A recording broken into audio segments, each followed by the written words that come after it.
أعوذ بالله من الشيطان الرجيم. بسم الله الرحمن الرحيم.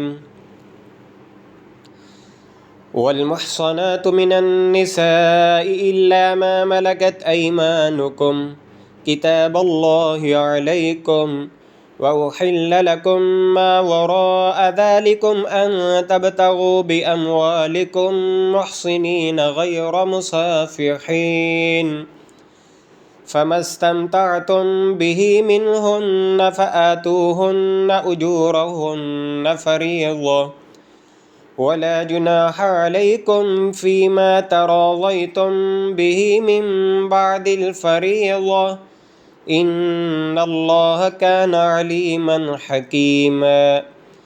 ومن لم يستطع منكم طولا أن ينكح المحصنات المؤمنات فمما ملكت أيمانكم من فتياتكم المؤمنات، والله أعلم بإيمانكم بعضكم من بعض، فانكحوهن بإذن أهلهن وآتوهن أجورهن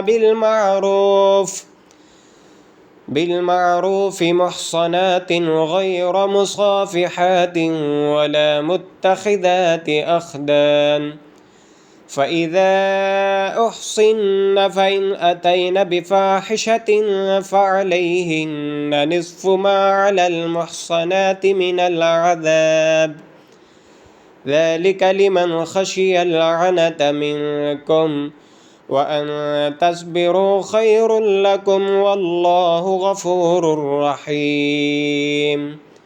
صدق الله العظيم.